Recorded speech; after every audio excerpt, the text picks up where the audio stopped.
내 얘기 좀 들어주세요. 아버지가 돌아가시던 날 울음보다 먼저 들린 건 계산기 소리였습니다. 비가 내렸습니다. 잔잔했지만 멈출 기미가 없었죠. 하얀 천막 위로 떨어진 빗방울이 톡톡 울렸습니다. 향냄새와 커피 냄새가 섞인 장례식장은 낯설 만큼 평온했습니다. 아버지는 평생 농사만 지으셨습니다. 새벽마다 밭으로 나가셨고 손톱 밑엔 늘 흙이 끼어 있었습니다. 돈보다는 사람을 믿는 분이었죠. 그 믿음이 아버지를 지켜줬을까요? 아니면 우리를 이렇게 만든 걸까요? 나는 장남이었습니다. 사람들은 이제 내가 집안 어른이네. 그 말을 위로처럼 했지만 그날따라 그 말이 무겁게 들렸습니다. 아버지 영정 앞에 서 있는데 이상하게도 슬픔보다 불안이 먼저 밀려왔습니다. 조문객이 빠져나가고 남은 건 가족뿐이었습니다. 동생 정우는 장례식 내내 표정이 없었습니다. 검은 양복에 번들거리는 구두, 조문객에게 절은 하지만 눈은 피했습니다. 마치 다른 계산을 하고 있는 사람처럼요. 형, 아버지 도장은 어딨어요? 그가 불쑥 물었습니다. 첫날 밤 향이 세 번째로 교체될 때였습니다. 왜? 유언장 정리하려면 필요하잖아요. 그 말이 이상했습니다. 아직 장례도 안 끝났는데 벌써 유언장이란 말이 나왔습니다. 그때까진 그냥 피곤해서 그러겠거니 했죠. 그게 불길의 시작일 줄 몰랐습니다. 그날 밤 나는 아버지 방을 정리했습니다.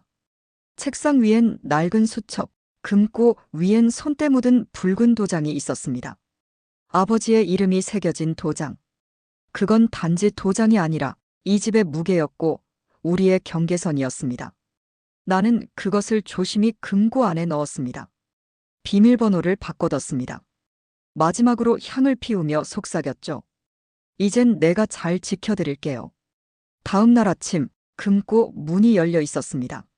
잠금 번호는 나밖에 모릅니다. 안에는 아무것도 없었습니다. 그 도장이 사라졌습니다. 그리고 이상하게도 그날부터 사람들의 말투가 달라졌습니다. 형님, 아버지 명의로 된 밭은 어쩌실 건가요? 보험금이랑 조의금은 누가 관리하시나요? 혹시 도장은 형님이 갖고 계신 거죠? 사람들은 슬픔을 잊은 듯 돈의 냄새를 따라 움직였습니다. 나는 입을 다물었습니다. 하지만 그날 밤 알았습니다. 이 장례는 끝이 아니라 진짜 싸움의 시작이라는 걸요. 장례가 끝난 지 사흘째 되는 날이었습니다. 향 냄새는 사라졌지만 집안에는 아직 냉기가 남아 있었습니다. 식탁 위엔 조문객이 두고 간 국화가 시들어 있었고 냉장고 안에는 식은 국밥이 남아 있었습니다. 나는 금고를 몇 번이나 열어봤습니다. 텅 비어 있었습니다. 도장은 사라졌습니다. 도둑이 들어왔다면 흔적이 있었을 겁니다. 하지만 집안은 정리된 그대로였습니다. 그날 저녁 동생 정우가 와 있었습니다. 저녁상을 펴기도 전에 그는 말했습니다. 형, 이제 유산 정리해야지. 그 말투가 어색하게 평온했습니다. 유산 정리라니 지금은 너무 이르다. 이르긴 뭐가 일러. 세상은 미루는 사람보다 준비하는 사람이 이기는 거야. 그의 눈빛이 차가웠습니다. 예전엔 그런 눈으로 나를 본 적이 없었습니다. 마치 상대를 가족이 아닌 거래 상대로 보는 눈이었습니다. 정우는 서류 가방을 열었습니다. 서류 몇 장이 깔끔하게 정리되어 있었습니다. 이거 아버지가 생전에 써둔 거래 내역이야. 대출, 반명에 보험금까지 다 확인했어. 형이 모르는 게 많더라. 그걸 내가 어떻게... 형 대신 내가 처리한 거야. 아버지 살아계실 때부터 내가 다 관리했어. 그 말이 심장을 찔렀습니다. 나는 그동안 착한 큰형 노릇을 하느라 가족의 일에 깊게 관여하지 않았습니다. 그 사이 누군가는 그 착함을 이용하고 있었습니다. 정우는 서류를 내밀며 말했습니다. 밭 2마지기랑 집은 아버지가 내 이름으로 돌려놨더라. 뭐라고? 등기부등본 떼보면 알아. 형이 확인해봐. 나는 손이 떨렸습니다. 그 말이 거짓이길 바랐습니다. 하지만 그날 밤 주민센터에서 등기를 확인한 순간 눈앞이 하얘졌습니다. 집과 밥 모두 동생 명의로 되어 있었습니다. 서류에는 아버지의 도장이 찍혀 있었습니다. 분명 사라진 그 도장이었습니다. 그날 밤 나는 도장을 들고 서류를 꾸미는 동생의 모습을 상상했습니다. 손이 덜덜 떨렸습니다. 아버지의 죽음이 끝이 아니라 이용가치가 된 순간이었습니다. 다음 날 정우는 아무 일 없다는 듯 전화를 걸었습니다. 형, 내일 법무사랑 만나기로 했어. 형도 와서 사인 좀 해줘. 사인이라니 내가 왜? 형 이름 들어간 부분이 있어서 그래. 형이 안 오면 좀 복잡해져. 그날 밤 나는 잠을 이루지 못했습니다. 천장만 바라보았습니다. 도장은 누가 찍었을까? 정말 아버지가 그렇게 했을까? 혹시 살아계실 때 강제로 찍힌 건 아닐까? 의심이 고여 있었습니다. 그리고 그 의심이 천천히 분노로 바뀌었습니다. 이튿날 법무사 사무실 문을 열었습니다. 서류 위에는 낯선 이름들이 있었습니다. 법무사는 말했습니다. 아버지분이 살아계실 때 명예 이전 동의하신 걸로 되어 있습니다. 나는 서류를 들여다봤습니다. 도장이 선명했습니다. 붉은 잉크 자국이 아직 마르지 않은 것처럼 보였습니다. 정우는 옆에서 미소를 지었습니다. 형, 괜히 오해하지 마. 아버지 뜻이었어. 형은 늘 회사 때문에 바빴잖아. 그래서 내가 대신 한 거야. 그 말이 슬픔보다 더 차갑게 들렸습니다. 아버지의 뜻을 팔아서 자기 욕심을 감춘 얼굴이었습니다. 그날 밤 나는 처음으로 동생의 집 앞까지 갔습니다. 불이 꺼져 있었고 차는 없었습니다. 하지만 대문 밑으로 흙이 묻은 도장 케이스가 떨어져 있었습니다. 이름이 희미하게 지워진 채 그 순간 알았습니다. 이 싸움은 법이 아니라 피로 가려야 한다는 걸요. 며칠이 지났습니다. 집은 점점 낯설어졌습니다. 아버지가 살아계실 땐 따뜻하던 공간이 이젠 종이 냄새, 잉크 냄새, 싸늘한 공기로 가득했습니다. 테이블 위에는 서류들이 흩어져 있었습니다. 등기부 등본, 법무사 명함, 위임장, 그리고 도장이 찍힌 계약서 한 장. 그 도장은 분명 아버지의 것이었습니다. 하지만 마음속 어딘가에서 그 붉은 자국이 거짓말처럼 느껴졌습니다. 아버지가 정말 이런 걸 원하셨을까? 목이 말랐습니다. 눈앞이 흐려졌습니다. 정우는 이미 연락이 닿지 않았습니다. 그는 전화도 받지 않았고 카톡 프로필엔 출장 중이라는 문구만 남아 있었습니다. 출장이라니 아버지 장례 끝난 지 며칠이나 됐다고. 그날 오후 법무사 사무실로 다시 찾아갔습니다. 사무장은 서류를 보며 말했습니다.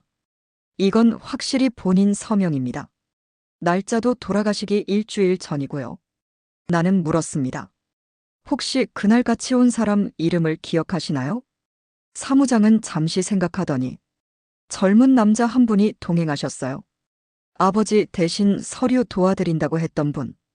그 말이 내 가슴을 무너뜨렸습니다. 아버지가 아닌 정우였습니다. 아버지의 손이 덜덜 떨리는 걸 봤던 기억이 났습니다. 그날 밤 병원 침대 위에서 정우가 손을 잡고 있었죠.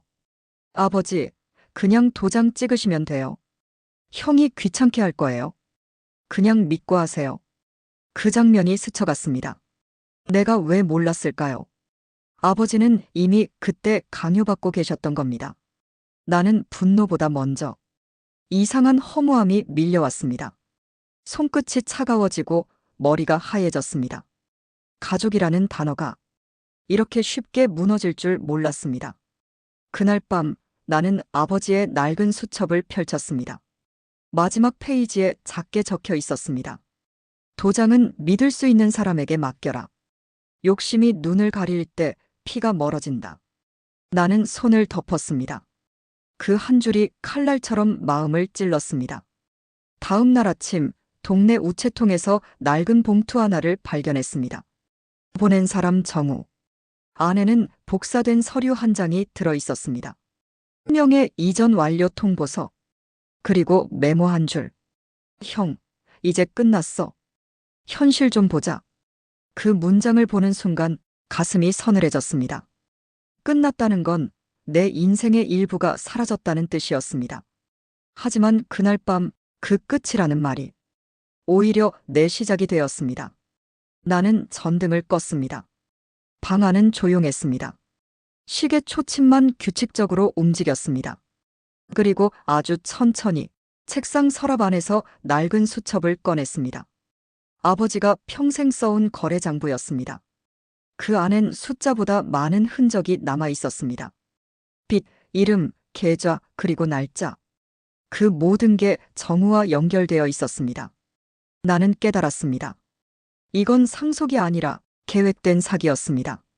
그날 밤 나는 처음으로 복수라는 단어를 떠올렸습니다. 눈앞의 어둠이 낯설지 않았습니다. 이제 그 어둠 안으로 내가 직접 들어갈 차례였습니다. 아버지, 이제 제가 대신 갚을게요. 그 빚이든 그 죄든. 창밖에는 비가 내리고 있었습니다. 첫 장례식 날과 똑같은 비였습니다. 하지만 이번엔 달랐습니다. 그 비는 시작의 신호처럼 느껴졌습니다. 세상이 잠든 새벽이었습니다. 빗소리가 다시 들렸습니다. 아버지가 돌아가시던 그날처럼 잔잔하지만 오래가는 비였습니다. 나는 책상 위에 서류를 펼쳐놓았습니다. 정우가 가져간 도장, 위조된 명의 이전 서류, 그리고 아버지의 거래장부. 모든 걸 차례대로 정리했습니다. 이제 감정은 사라졌습니다. 남은 건 증거와 계획뿐이었습니다. 먼저 거래장부 속 낯선 이름들을 추적했습니다.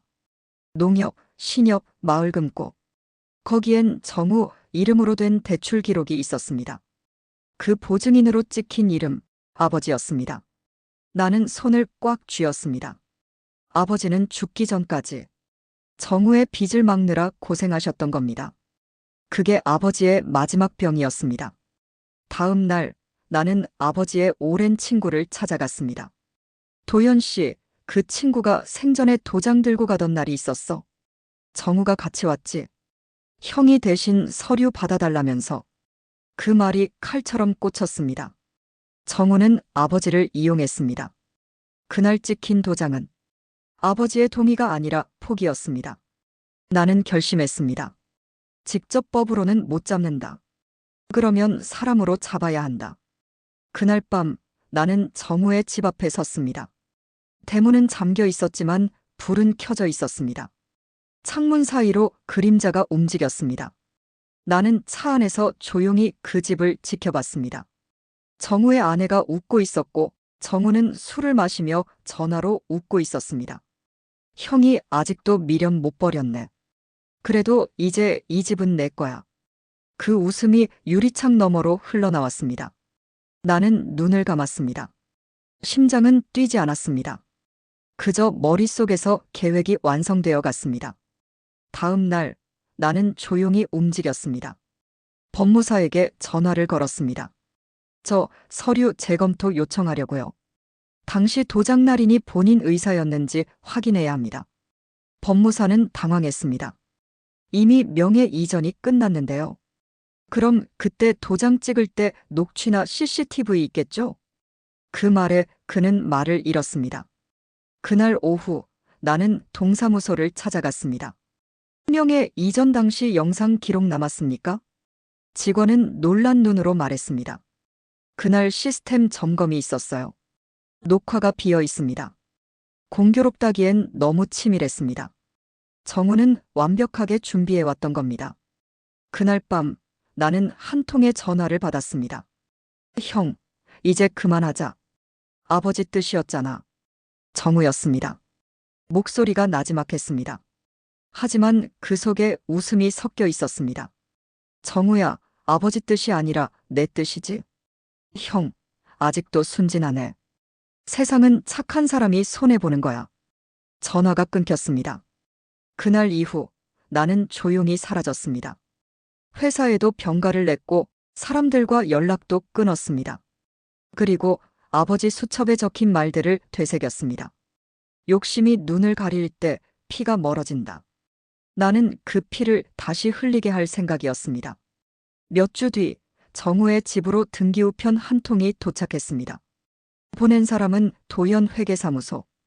봉투 안에는 탈세 조사 대상 통지서와 보증인 추적 명단이 들어 있었습니다. 정우의 대출, 부정계좌, 미신고, 수입이 모두 드러나게 될 자료였습니다. 그날 저녁 정우는 술에 취해 우편물을 찢으며 소리쳤습니다. 형이 했지? 형이 또 시작했네. 며칠 동안은 모든 게 조용했습니다. 정우는 연락이 끊겼고 그가 운영하던 가게엔 폐업 안내문이 붙었습니다. 마을 사람들은 수군거렸습니다. 큰형이 고발했다더라. 가족끼리 저러면 벌 받지. 나는 아무 대답도 하지 않았습니다. 이미 돌이킬 수 없다는 걸 알고 있었으니까요. 그날 밤 낯선 전화가 걸려왔습니다. 혹시 김도연 씨 댁 맞습니까? 정우 씨가 사고를 당했습니다. 심장이 멎는 것 같았습니다. 병원 응급실, 새벽 2시. 정우는 의식이 없었습니다. 운전 중 심근경색, 술에 취해 혼자 도로를 벗어났다고 했습니다. 나는 침대 옆에 앉았습니다. 산소 마스크 너머로 동생의 얼굴이 보였습니다. 형이 한 거잖아. 그 말이 귓가에 맴도는 것 같았습니다. 나는 아무 말도 할 수 없었습니다. 의사는 말했습니다. 살아도 예전 같긴 어렵습니다. 스트레스가 심했을 겁니다. 그 말을 듣는 순간 가슴 속에서 묘한 감정이 일었습니다. 미움과 후회, 그리고 알 수 없는 공허함이 뒤섞였습니다. 며칠 뒤 경찰이 찾아왔습니다. 김정우 씨명의 계좌에서 불법 자금이 오간 기록이 있습니다. 그 자료를 처음 제보한 분이 김도연 씨로 되어 있던데요. 나는 잠시 말을 잃었습니다. 그건 단순한 신고였어요. 그렇겠죠. 하지만 가족끼리 이런 일은 드물죠. 그 말에 아무 대답도 하지 못했습니다. 경찰이 떠난 뒤 집안은 다시 고요해졌습니다. 정우의 아내는 이사했습니다. 그녀는 나를 바라보며 말했습니다. 당신 복수해서 줬습니까? 남은 사람은 누가 책임집니까? 그 말이 머릿속을 울렸습니다. 그날 밤 아버지의 수첩을 다시 폈습니다. 마지막 장엔 이렇게 적혀 있었습니다. 피는 한번 끊기면 다시는 이어지지 않는다. 손이 떨렸습니다. 그제야 알았습니다. 나는 복수를 한 게 아니라 가족을 스스로 끊어버린 것이었습니다. 그때 문자가 왔습니다. 발신자 정우. 내용은 단 한 줄이었습니다. 형, 나 그 도장 사실 진짜 거였어. 순간 숨이 막혔습니다. 의식이 없다는 그가 어떻게 문자를 보냈을까? 아니면 누군가가 대신 보낸 걸까? 나는 병원으로 뛰어갔습니다. 하지만 병실은 비어 있었습니다.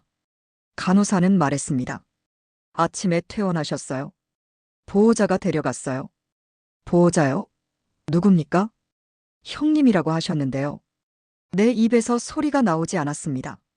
내가 데려간 적이 없는데 누군가 나를 사칭한 겁니다. 그리고 그 순간 휴대폰이 다시 울렸습니다. 모르는 번호, 짧은 음성 파일 하나. 재생 버튼을 눌렀습니다. 아버지 목소리가 들렸습니다. 도연아, 정우를 너무 몰아붙이지 마라. 그 애도 결국 가족이다. 그 녹음은 아버지가 돌아가기 일주일 전 날짜였습니다. 그 목소리 속엔 분노가 아니라 단 한 가지 감정이 담겨 있었습니다. 용서. 나는 무너졌습니다. 복수는 끝났지만 내 안의 죄는 시작된 것 같았습니다. 창문 너머로 새벽이 밝아왔습니다. 비는 멈췄지만 공기는 여전히 차가웠습니다. 그날 새벽 나는 모든 서류를 불 속에 던졌습니다. 도장, 유언장, 계약서, 증거. 그 모든 게 타들어갔습니다. 아버지가 남긴 마지막 수첩 한 권만 남겨두고 정우가 사라진 지 열흘째입니다. 처음 이틀은 일부러 찾지 않았습니다. 그도 숨이 막혔을 테니까요. 하지만 사흘째부터는 전화기 벨소리가 울릴 때마다 가슴이 철렁 내려앉았습니다. 병원, 친구, 거래처. 그 어디에도 그는 없었습니다. 마치 세상에서 이름이 지워진 사람처럼요. 집안은 이상할 만큼 조용했습니다. 아버지의 사진 앞에 놓인 향만이 하루에 한 번 연기를 피웠습니다. 그 연기가 사라질 때마다 이 집도 내 마음도 조금씩 꺼져내리는 느낌이었습니다. 밤마다 잠들 수 없었습니다. 아버지가 쓰던 방 안에서 나는 무언가의 냄새가 났습니다. 묘하게 익숙했지만 오래된 먼지와 함께 스며든 냄새. 서랍을 열어보니 거기엔 정우의 이름이 적힌 봉투 한 장이 있었습니다. 도연에게는 말하지 마라. 아직 그 아이는 세상을 믿는다. 글씨는 아버지의 필체였습니다. 손끝이 떨렸습니다. 내가 믿는 세상, 그 세상이 이미 뒤집혀 있었다는 생각이 들었습니다. 다음 날 새벽 비가 왔습니다. 한 달 만에 비였습니다. 그 비를 맞으며 마당에 섰습니다. 빗물에 묻은 먼지 냄새가 코를 찔렀습니다. 어쩐지 그 냄새가 정우 같았습니다. 그때 낡은 자전거 한 대가 보였습니다. 뒤안길, 오래된 창고 앞에 세워져 있었습니다. 페달엔 녹이 슬어 있었고 핸들엔 내가 중학생 때 선물했던 열쇠고리가 달려 있었습니다. 바람이 불 때마다 그 고리가 작게 부딪히며 소리를 냈습니다. 딸깍, 딸깍. 그 소리가 꼭 신호처럼 들렸습니다. 창고 안은 어둡고 눅눅했습니다. 곰팡이 냄새와 먼지, 그리고 낯선 채취. 벽에 기댄 낡은 매트리스 위엔 신문지가 덮여 있었고 그 위에 빈 약봉투 하나가 놓여 있었습니다. 약국 이름은 해오름 약국. 내가 한 번도 들어본 적 없는 곳이었습니다. 신문지 밑엔 종이 한 장이 있었습니다. 정우, 치료비 납부 지연 통보. 날짜는 2달 전. 그날은 내가 세무조사 서류를 정우에게 보낸 바로 그 주였습니다. 그제야 깨달았습니다. 정우는 도망친 게 아니라 어딘가 아프다는 걸 숨기고 있었던 겁니다. 비가 더 세게 쏟아졌습니다. 나는 그 종이를 꼭 쥔 채 밖으로 나왔습니다. 손바닥이 젖어 글자가 번졌습니다. 치료비, 미납, 위험. 그 세 단어만이 남았습니다. 집으로 돌아오자 전화기가 울렸습니다. 정우 씨 아시죠? 낯선 남자의 목소리였습니다. 그분, 우리 병원 다니셨거든요. 오늘 오기로 했는데 연락이 안 돼서요. 나는 대답 대신 숨을 삼켰습니다. 혹시 어디 병원입니까? 해오름 요양병원입니다. 그 이름을 듣는 순간 온몸에 전기가 흐르는 것 같았습니다. 약봉투의 이름 똑같았습니다. 지금 바로 가겠습니다. 전화를 끊고 우산을 챙겼습니다. 비는 멈추지 않았습니다. 도시 외곽 희미한 불빛 아래 해오름 요양병원이라는 간판이 어둡게 깜빡이고 있었습니다. 그 건물은 생각보다 오래되고 이상하게 조용했습니다. 창문마다 커튼이 쳐져 있었고 간호사 한 명이 카운터에서 나를 바라봤습니다. 정우 씨요? 오늘 퇴원하셨는데요. 퇴원요? 네, 형님이 데리러 오셨다던데요. 그 순간 심장이 멈춘 듯 했습니다. 형님이라고요? 나는 아무 말도 하지 못했습니다. 내가 그를 데리러 간 적이 없었으니까요. 밖으로 나왔을 때 비는 이미 그쳤습니다. 하지만 공기 속엔 뭔가가 남아 있었습니다. 묘한 불길함, 아버지가 돌아가시던 날 느꼈던 그 냄새였습니다. 길가 가로등 아래엔 젖은 발자국이 이어져 있었습니다. 그 발자국 끝에는 검은 우산 하나가 쓰러져 있었습니다. 나는 그 자리에 멈춰 섰습니다. 그리고 처음으로 깨달았습니다. 내가 믿어온 세상은 아직 끝나지 않았다는 것을. 해오름 요양병원. 그 이름이 머릿속을 계속 울렸습니다. 간판 불빛이 깜빡이고 있었어요. 바람에 간판 철판이 부딪히며 소리를 냈습니다. 딱딱 마치 누군가 벽을 두드리는 소리처럼요. 접수실에선 간호사가 내 얼굴을 의심스레 쳐다봤습니다. 아까 퇴원하셨다니까요. 같이 온 사람 얼굴 기억납니까? 중년 남성이었어요. 키는 한 175쯤? 검은 코트요. 정우 씨가 형이에요라고 했어요. 내 목이 말랐습니다. 그 사람 어디로 갔죠? 간호사는 고개를 갸웃했습니다. 퇴원 절차 끝내고 바로 차에 탔어요. 그런데요? 정우 씨 상태가 그리 좋아 보이진 않았어요. 심장이 약하다고 들었는데 퇴원한다는 게 이상했거든요. 나는 더 묻지 못했습니다. 주차장으로 나가자 비냄새가 아직 땅 위에 눅눅하게 남아 있었습니다. 거기 폐기물 수거용 박스가 쌓여 있었습니다. 그중 하나의 상자 안에서 익숙한 것이 보였습니다. 정우가 쓰던 노트였습니다. 찢겨진 종이 사이로 삐뚤빼뚤한 글씨가 보였습니다. 형이 나를 미워해도 괜찮아. 아버지가 남긴 건 재산이 아니라 죄야. 손끝이 떨렸습니다. 한 장 한 장 넘기다 마지막 페이지에서 멈췄습니다. 도장은 내가 찍은 게 아니다. 진짜 형은 내가 아니라 그 사람이었다. 순간 머릿속이 하얘졌습니다. 그 사람, 누구를 말하는 걸까? 그때였습니다. 뒤에서 익숙한 목소리가 들렸습니다. 찾았습니까? 돌아보니 그 경찰, 박 형사가 서 있었습니다. 며칠 전부터 나를 도와주던 사람이었습니다.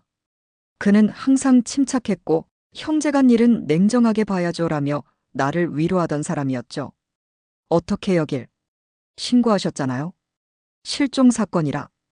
그는 미소를 지었습니다. 하지만 그 미소는 이상했습니다. 어딘가 계산된 이미 모든 걸 알고 있는 사람의 얼굴이었습니다. 나는 조심스레 물었습니다. 정우를 보셨습니까? 봤죠. 퇴원 서류도 내가 서명했습니다. 그 말에 손에 들고 있던 노트가 바닥으로 떨어졌습니다. 뭐라고요? 형님이 날 믿었잖아요. 내가 도와주겠다 했을 때 눈빛이 아주 순했어요. 그의 눈동자가 얇게 웃었습니다. 근데 말입니다. 그 유산 서류 처음부터 당신이 아니라 내가 들고 있었죠. 나는 숨이 막혔습니다. 그게 무슨 말입니까? 유 원장은 조작됐어요. 당신 동생을 범인으로 만들어야 했거든. 그래야 당신이 내 편이 되니까. 주차장의 조명이 깜빡였습니다. 그 빛 사이로 박 형사의 그림자가 길게 늘어졌습니다. 처음부터 계획이었어요. 두 형제의 피 터지는 싸움. 그 틈에 들어가서 서류 몇 장만 바꾸면 집이고 땅이고 다 내 거였죠. 그의 목소리는 차갑게 가라앉았습니다. 정우는 알아버렸어요. 그래서 내가 직접 처리했죠. 뭐라고요? 걱정 마세요. 죽진 않았어요. 아직은. 그가 웃었습니다. 형님이 진실을 보고 싶다면 내일 이 시간에 다시 와요. 진실은 항상 밤에 보이니까. 그는 천천히 등을 돌렸습니다.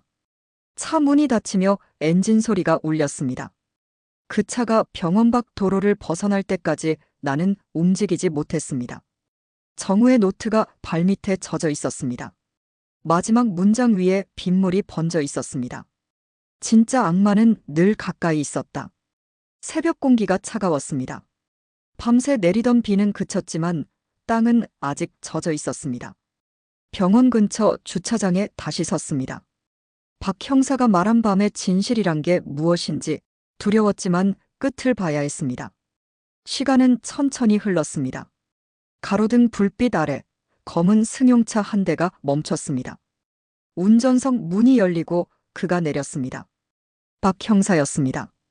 그의 표정은 어제보다 한결 담담했습니다. 왔군요.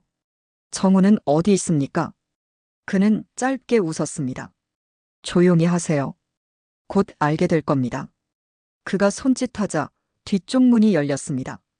그 안에는 정우가 앉아 있었습니다. 창백한 얼굴, 팔에는 링거 자국. 하지만 눈빛은 또렷했습니다. 형. 그 한마디가 가슴을 찔렀습니다. 나는 달려가 그를 끌어안았습니다. 괜찮냐, 정우야. 형 다 알고 있었어. 정우는 미약하게 웃었습니다. 아버지 유 원장, 박 형사가 조작한 거야. 나 대신 형을 의심하게 만들려고. 형이 나를 미워하게 만들어야 그 사람이 이길 수 있었으니까. 나는 고개를 떨궜습니다. 그래서 넌 도망쳤구나. 도망친 게 아니라 기다렸어. 형이 진짜를 볼 때까지. 박 형사가 우리를 바라보며 말했다. 좋은 형제지요. 그래서 제가 끼어들 수 있었던 겁니다. 그는 담배를 꺼내 물었습니다. 근데 사람은 결국 욕심으로 움직이잖아요. 그 순간 뒤에서 경찰차 불빛이 번쩍였습니다. 사이렌 소리가 새벽을 갈랐습니다. 박 형사의 표정이 굳었습니다. 박 형사님, 수사 중 공금 유용 및 증거 조작 혐의로 체포합니다. 젊은 형사 둘이 달려와 그를 제압했습니다. 손목에 수갑이 채워졌습니다. 그는 비웃듯 고개를 들었습니다. 결국 이 형제한테도 세상한테도 진 건가? 정우가 낮게 말했습니다. 당신은 처음부터 졌어요. 진심이 없었으니까. 박 형사가 끌려가며 한마디를 남겼습니다. 진심? 그게 제일 위험한 거예요. 사람은 진심 때문에 망하거든. 그의 웃음이 멀어지고 새벽 공기만 남았습니다. 나는 정우의 어깨를 붙잡았습니다. 병원으로 돌아가자. 이제 괜찮아. 형이 있잖아. 정우는 미소를 지었지만 그 미소가 오래가지 않았습니다. 그는 몸을 떨더니 고개를 숙였습니다. 형, 나 오래 못 버텨. 무슨 소리야? 심장 아버지랑 같아. 그의 손이 차가워졌습니다. 나는 눈을 감았습니다. 제발 버텨. 이제 다 끝났으니까. 형, 미안해. 그 말이 마지막이었습니다. 정우는 조용히 숨을 멈췄습니다. 눈을 감은 얼굴은 평온했습니다. 마치 이제야 세상이 멈춘 사람처럼요. 나는 그대로 무너졌습니다. 비가 내리지 않아도 세상이 젖어 있었습니다. 며칠 뒤 정우의 장례를 치렀습니다. 아버지 옆 가족묘 한켠에 작은 비석이 세워졌습니다. 비석엔 이런 문구를 새겼습니다. 진실을 믿은 자 결국 평화를 얻다. 나는 그 앞에 향을 피우며 속삭였습니다. 이제 나도 그만 미워할게. 집으로 돌아오니 탁자 위에 작은 봉투 하나가 있었습니다. 정우의 필체였습니다. 형, 만약 내가 먼저 가면 너무 슬퍼하지 마. 사람은 누구나 자기 몫의 어둠을 견디며 사는 거야. 나한테 그 어둠은 아버지였고 형한테는 나였겠지. 그럼 이제 우리 둘 다 자유다. 그 글을 읽는 순간 눈물이 나지 않았습니다. 그 대신 마음 한가운데에서 무언가가 천천히 풀리는 느낌이었습니다. 창문을 열자 바람이 들어왔습니다. 그 바람 속에서 아버지의 목소리, 정우의 웃음, 그리고 봄 냄새가 함께 스쳤습니다. 세상은 여전히 잔인하지만 나는 이제 안다고 생각했습니다. 진짜 복수는 누군가를 무너뜨리는 게 아니라 다시는 그 사람처럼 살지 않는 거라는 걸.